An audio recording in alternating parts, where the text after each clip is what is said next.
Australia's Qantas Airways said Thursday profits rebounded to $1.6 billion for the financial year ended June 30th after raking up $4.5 billion of losses in the previous 3 years as air travel continued to recover from the empty skies in the COVID-19 pandemic.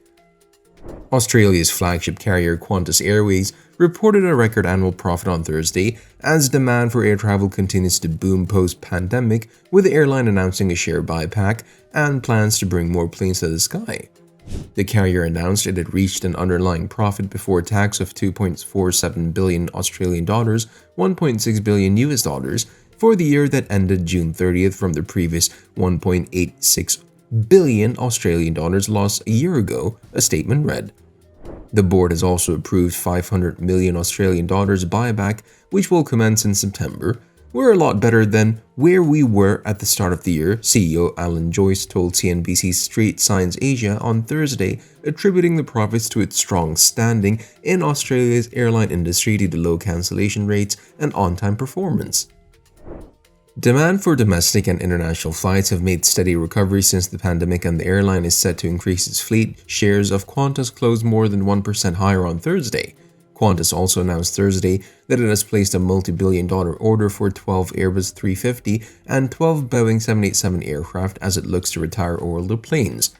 We have a commitment to over 170 aircraft over the next decade, and that allows us to renew our domestic and international fleet, Joyce said. Our balance sheet is as strong as it's been in decades, and our earnings have made a step level with $1 billion cost out, which means we can afford this fleet replacement growth going forward, he added.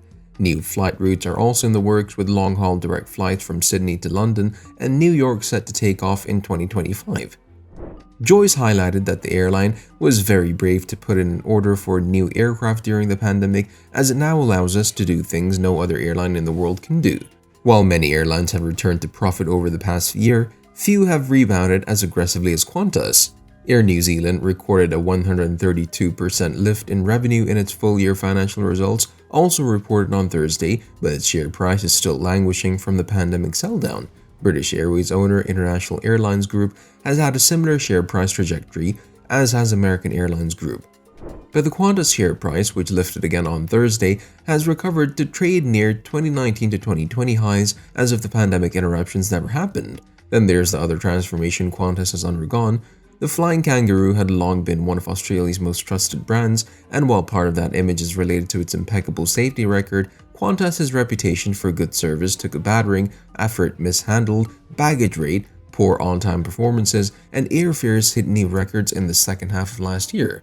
Joyce also defended Qantas's opposition to Qatar Airways' push to almost double its capacity in Australia. At a time of stubbornly high airfares, and with Qantas's international capacity constrained from returning to pre-COVID levels before next year, Qatar's expansion was supported by tourism and aviation sectors. If you found today's video informative, please show your support by giving us a thumbs up, subscribing to our channel, and turning on notifications for future updates. We would love to hear your thoughts on the recent Boeing and Spirit Air Systems shares drop as defect delays 737 MAX deliveries. Let us know your opinions and any questions you may have in the comment section below. Your engagement is valuable to us.